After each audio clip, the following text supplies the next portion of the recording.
शरद पूर्णिमा व्रत कथा खीर वाली। निवेदन है कि संपूर्ण कथा सुने, क्योंकि मान्यता अनुसार भगवत कथाएं अधूरी सुनने से दोष लगता है।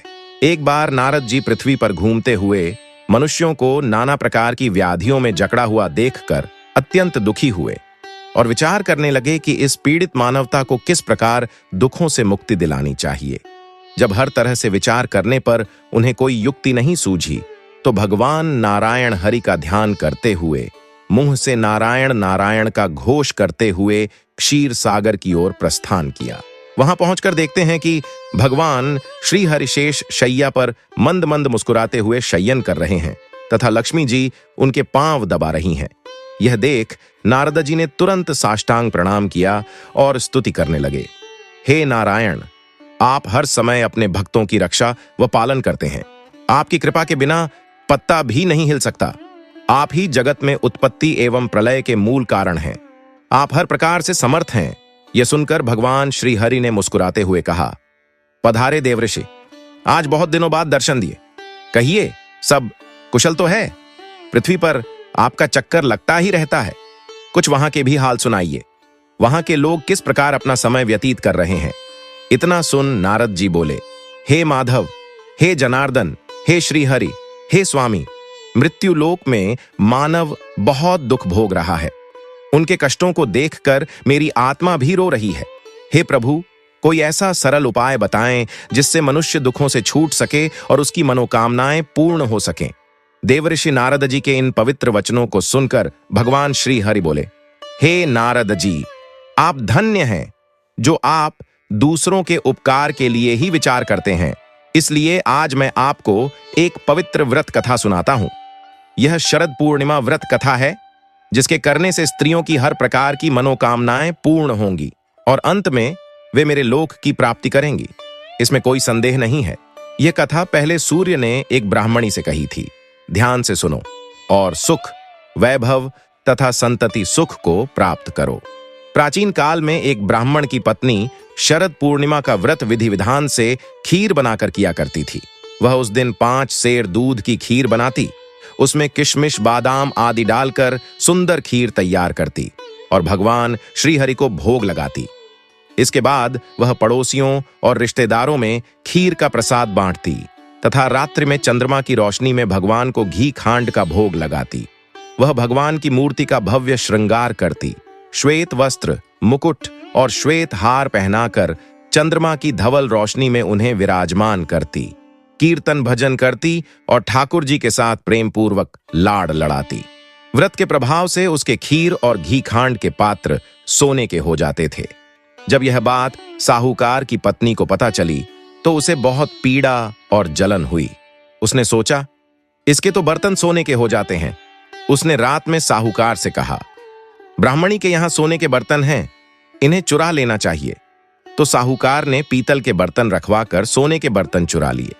सुबह ब्राह्मणी को पता चला कि साहूकारनी ने उसके सोने के बर्तन चुरा लिए हैं। तब उसने कहा, हे शरद पूर्णिमा माता, यदि मैंने तेरा व्रत मन से और नियम पूर्वक किया हो तो मेरे बर्तन फिर से सोने के हो जाएं और साहूकारनी के सब बर्तन मिट्टी के हो जाएं। जैसे ही उसने यह कहा, साहूकारनी के घर के पीतल तांबे के बर्तन मिट्टी के हो गए। ये सब देख साहूकार और उसकी पत्नी बहुत दुखी हुए और रोते हुए ब्राह्मणी के पास पहुंचे। उन्होंने उसके पैर पकड़कर अपने किए की माफी मांगी। साहूकारनी ने ब्राह्मणी से पूछा, हे माता, आप कौन सा व्रत करती हैं जिसके प्रभाव से आपके बर्तन सोने के हो जाते हैं? तब ब्राह्मणी ने बताया, मैं शरद पूर्णिमा का व्रत करती हूं। यह सब उसी का प्रभाव है। साहूकारनी ने पूछा, यह व्रत कैसे किया जाता है? कृपया स्पष्ट रूप से बताएं। तब ब्राह्मणी ने समझाया, सब प्रकार से घर और स्वयं की सफाई करें, श्वेत वस्त्र धारण करें और ठाकुर जी के भजन पूजन में मन लगाएं। 1 सेर दूध की खीर बनाएं, उसे ठाकुर जी को भोग लगाकर 4 हिस्सों में बांट दें।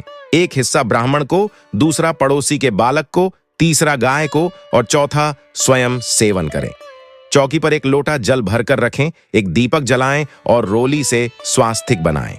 चावल और रोली आदि से पूजा करें, दक्षिणा चढ़ाएं और चंद्रमा निकलने पर लौटे का जल चंद्रमा को अर्घ्य देकर चढ़ा दें। फिर रोली चावल आदि पूजन सामग्री चंद्रमा की ओर अर्पित करें, हाथ जोड़कर प्रार्थना करें और अपनी मनोकामना मन ही मन दोहराएं।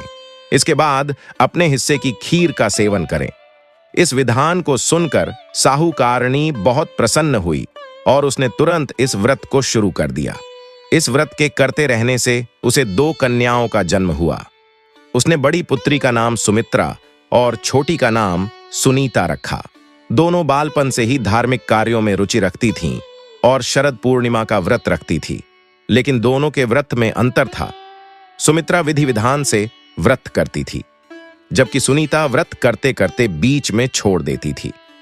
सुमित्रा के पूर्ण व्रत के प्रभाव से उसकी सुंदर और दीर्घायु संतानें होती थीं, जबकि सुनीता की संतानें जन्म के कुछ समय बाद मर जाती थीं, जिससे वह बहुत दुखी रहती थी। एक दिन सुनीता ने ज्योतिषी को बुलाकर कहा, मेरी संतानें जन्म के बाद कुछ समय ही जीवित रहती हैं, इसका कोई उपाय बताएं।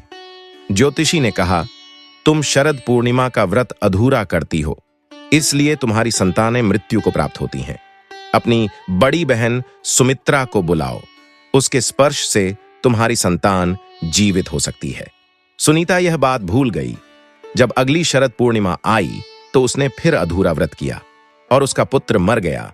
उसने उसे उसी चौकी पर लिटा दिया जिस पर वह पूजा करती थी। संयोग से सुमित्रा अचानक उसके घर आ गई। उसके लहंगे का छोर मृत पुत्र को स्पर्श कर गया और वह जीवित हो उठा। सुमित्रा ने कहा, अगर मैं बिना देखे इस चौकी पर बैठ जाती तो तुम्हारा पुत्र मर जाता। सुनीता बोली, यह पहले ही मर चुका था, लेकिन तुम्हारे व्रत के प्रभाव से जीवित हो उठा। इस घटना से सुमित्रा को व्रत की शक्ति का अनुभव हुआ। इसके बाद दोनों बहनें और भी भक्ति भाव से शरद पूर्णिमा का व्रत करने लगीं और दूसरों को भी इसका महत्व बताने लगीं। इस व्रत से लोगों की मनोकामनाएं पूर्ण होने लगीं और उनकी श्रद्धा भगवान के प्रति बढ़ने लगी। बोले, लक्ष्मी नारायण भगवान की जय, चंद्रदेव की जय।